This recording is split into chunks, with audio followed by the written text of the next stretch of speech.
I always knew that BDSM and Tantra rode the same harmonics, and I just figured out why.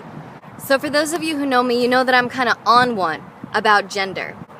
But recently I feel like I've discovered a polarity that's even deeper than gender, that's even more based than that. And even though I've been living and playing this polarity my entire life, unraveling it in this way is new for me. And I almost need your help. The polarity that I'm talking about is victim and abuser. Other words that I know are out there: coward and manipulator. In AA, addict and enabler. But these are actually two sides of the same thing. The axis of this polarity is moving on the duality of power and vulnerability. In our culture, we have a very confused relationship with both. But now all of this movement is happening to understand how true vulnerability is a great power, and about how true power comes with also being able to embrace one's own vulnerability. So instead of using the words victim and abuser, I'm going to use the words powerful and vulnerable, where the victim has polarized to the vulnerable edge of the spectrum and the abuser has polarized to the powerful edge of the spectrum. Okay, so I've been dreaming into these two archetypes, and this is what I got. The one who is powerful is afraid to show their vulnerability.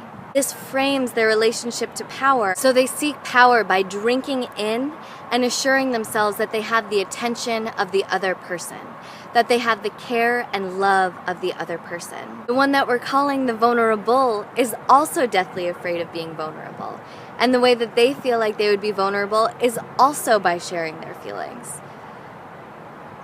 But it frames their relationship to power very differently. This person is literally throwing their attention away, literally just refusing power at every turn to be able to give it to this other person. So you have the powerful who's like, thank God you're paying attention to me. And then you have the vulnerable that's like, oh my God, thank God I get to pay attention to you. They're both throwing their central channels into each other, cinching them closer together, creating this feedback circuit that's actually perfectly orchestrated, where their shadows are feeding each other. This is why there are people in basements of churches at AA meetings and al-anon meetings all across the country trying to work this stuff out. This is why there are people in sex dungeons whipping each other, playing out BDSM fantasies. It's because it is a way of energetically tying ourselves to one another. But it comes from shadow. It comes from fear. And the thing about it is, embracing against their fears, their worst fears happen. At a certain point, the polarity will start to tip. That the one who is powerful, in their attempt to assure that the other one isn't going to abandon them, from the truth of their weakness and their vulnerability coming out, will start to lash out, acting out either against themselves and hurting themselves, like often happens with addiction, or by hurting the other person. And the vulnerable, their polarity will also start to tip. They can only give away their power for so long, until ultimately it comes time to take it back. And that can either look like lashing out, also against themselves, or against the other person. You hear about these domestic violence situations where women will kill their partners in the middle of the night. That's the kind of lashing out that can happen when the vulnerable tries to take their power back. But it can also happen in another way, where the vulnerable just leaves. And all of a sudden, the person who is so afraid of abandonment is abandoned. And the person who is so afraid of being violated feels violated. And then there's this moment where they actually do go fully to the other polarity, where the vulnerable gets to be powerful for leaving, and the powerful gets to be vulnerable because they were left or murdered in their sleep at night. But it's a painful and scarring way that perpetuates the cycle, because at the end, both feel abandoned, both feel unloved, nobody got their needs met, and nobody got to fully step into either their vulnerability or their power in a balanced way. It's like both were trying so hard to control the situation through different means. The vulnerable, by seeking to bring forth vulnerable moments in the powerful person instead of sharing their own. And in doing this, they receptively respond to the energy of the other. And in this greatest fear of having their boundaries transgressed, they don't set any boundaries at all. And the powerful, in their fear of being abandoned, seeks to confirm the other's commitment through hurting the other or hurting themselves, so that it gives the other an opportunity to pledge their devotion to them, to give them their nurturing and their power. And it works in the moment because when we do hurt ourselves, we do show our vulnerability. And because when we hurt others, it's that same vulnerability coming forward wearing this mask of aggression. Closer that the powerful comes to experiencing great feelings of love, the more vulnerable they are, and the more intense their acting out may become. It's almost like that 1% of truth in the statement of these domestic violence situations where the person who's being abused says, they do it because they love me. If we're playing on this axis of power and vulnerability, then there is this way that that's true. In the end, all of this is a trauma signature etched so deeply within us that it's built a cage around the intensity of love. I'm sure we all have been hurt many times, have cycled through these different roles through many lifetimes. And at the center, what draws us back over and over again is the truth of love itself. That is the force that's potent enough to keep us coming back over and over in our grasping attempt, in our growing edges to become more capable vessels for love and connection in all its colors to flow between us. And the best, most loving thing that we can do for ourselves and everyone involved is to come into congruence. I think the answer is congruence. When we speak our truth, it's powerful and vulnerable at the same time. Coming into that honest alignment with what's really going on for us is the center hinge point of this polarity. If we lean more towards power, it balances our power with vulnerability. If we lean more towards vulnerability, it gives our vulnerability power.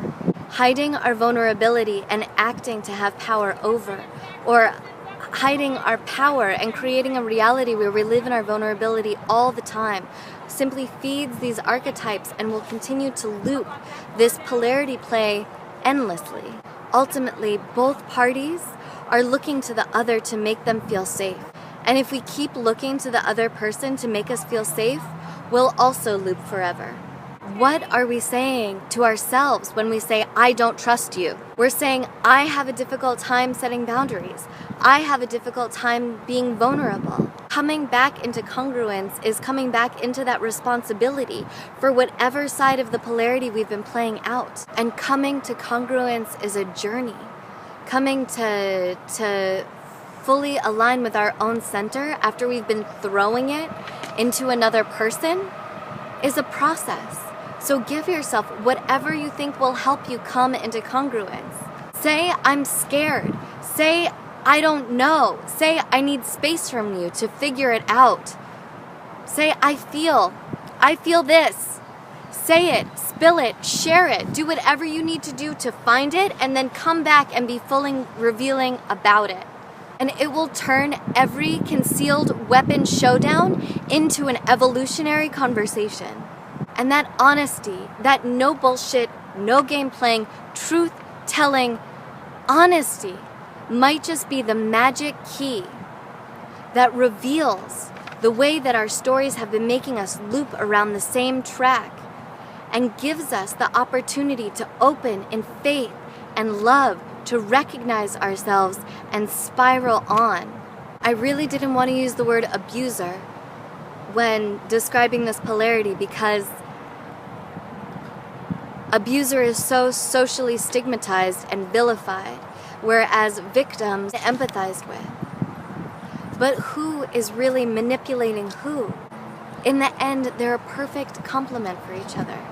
Both of their stories are absolutely confirmed by the actions and patterns that they play out and co-create together. And it's their stories that keep them imprisoned. It's their stories with which they interpret their experience. It's these stories that try to keep us safe and the same. Only if we recognize that we are every character of the story in our lives. Only if as victims we embrace our inner abuser, as abusers we embrace our inner victims, can we come to that point of wholeness. And because of the way our society is set up, addicts and abusers may ultimately reach a point where they have to look at their shit. Whereas victims, often who are the more feminine energy, we might just be able to get away with it. And unless we make a different choice, we might be living out this pattern for a long time. Partly because we have an image of love as sacrifice. Jesus giving up his life on the cross, the over-giving mother who gives and never takes care of herself. These are our symbols of what love is. It's love as sacrifice, love as martyrdom. But what if we didn't buy into this story of love as sacrifice? What if we believed instead that love is about initiation? And initiation means reawakening, re-embracing those parts of ourselves that we've disavowed, that we've said are not us, that we've told ourselves are other. Those parts of ourselves that come through the people that we engage in relationships with. Those parts of ourselves that our relationship calls forth from our very depths. Those parts of ourselves that want to be reunited and integrated as part of both our vulnerability and our power. And each relationship is an initiation coming forth from the last, meeting us exactly where we are in our lives, like Russian dolls, one out of the other. Everything in all of our relationships is offering us this opportunity for initiation. Some part of us wants to know itself. Some part of us wants to be reunited with itself. And that's why here in masculine, in feminine, in victim and abuser, in these places of intense alchemical meetings of love, these deep plays of light and shadow, of power and vulnerability, are seeking to come into each other's arms. Not in this way of throwing our central channels into each other and then clinging to the core power of another, but in a tantric way of uniting both within ourselves, of connecting first to our own central channels and then meeting one another as whole and radiant in love, ready to exponentially shine. R-E-S-P-O-N response. Y'all are superheroes and evil villains. Get used to it.